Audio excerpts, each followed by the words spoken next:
Salut tout le monde, notre vidéoblog. Cette semaine, il y a des activités pour l'Halloween dans nos 3 communautés. On parle à Zach du marché Ottawa pour les détails dans le marché.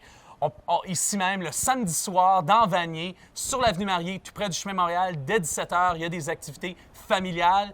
Et puis, si vous êtes dans la Côte-de-Sable, vous décorez votre maison, vous savez décorer des citrouilles, il y a un concours pour la journée de l'Halloween le dimanche.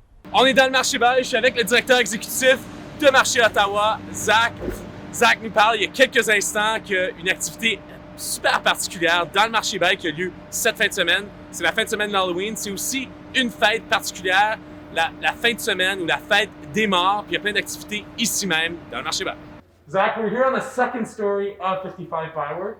The theme already, we're earlier in the week. We're excited for the weekend. Yes, it's going to be a wonderful weekend. We have the Day of the Dead Festival happening from October 29th to the 31st, and then on November 1st as well. Come on down to the area, check out all sorts of wonderful cultural exhibitions and vendors. We have a wonderful art show up here in the gallery. We have the Day of the Dead altar for you to check on out. So come on down, it's going to be a really good time. And Zach, tell us about the organizers. So Day of the Dead, it's not Halloween, it's a different holiday. Right, it's a celebration of life in some respects. And it's an event where we come together to celebrate the past and the present. The altar this year is to celebrate the life of those who perhaps we lost during COVID, and again, to look forward into the future and to remember those that we love. And there's a way, as part of the activities throughout the weekend, people can learn more about Absolutely. That special event, because it's really celebrated in Latin America. Yes, correct. So come on down. You'll be able to meet with vendors. There's even a tequila tasting happening up here, so you can register for that, of course, with proof of vaccine. And then again, as well, when you come on down to the area, we'll make sure that you're keeping distant and that you have a mask as well to make you feel comfortable. But come on down to 55 Byward, check out the vendors, check out the musicians, and have a great bite to eat. La fête des morts, c'est une fête qui est célébrée beaucoup en Amérique latine. C'est pas juste l'image d'un mort, c'est aussi célébrer la vie à travers tout ça.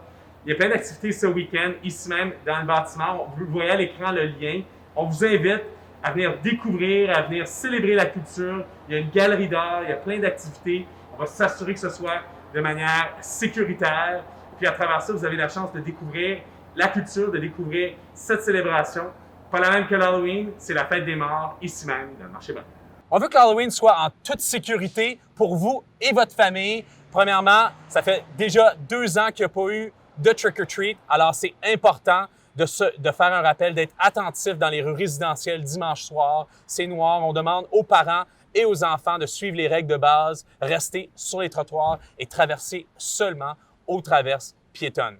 On a eu des consignes de santé publique aussi pour la sécurité dans une période COVID. Si vous allez avec vos enfants pour faire la collecte des friandises, encore une fois, les règles de santé publique s'appliquent. On sait que les enfants en bas de 12 ans ne sont pas vaccinés. Donc, port du masque, amenez du Purell, lavez-vous les mains fréquemment, n'entrez pas dans la maison. Et pour ceux qui ne sortent pas mais qui vont donner des bonbons aux portes, encore une fois, les règles à suivre. Si vous êtes capable de mettre un pot à l'extérieur avec vos bonbons puis les consignes pour les jeunes, comme ça, il n'y a pas d'interaction, d'échange entre les mains, ce serait idéal. Mais si vous répondez aux portes, encore une fois, port du masque et restez le plus possible à l'extérieur. C'est important, on est dans la période COVID. Les enfants qui vont être à votre porte ont sous l'âge de 12 ans et ne sont pas vaccinés. Donc, restons en sécurité, profitons de l'Halloween, célébrons la fête, mais encore une fois, soyons conscients de la période dans laquelle on est, dans une pandémie.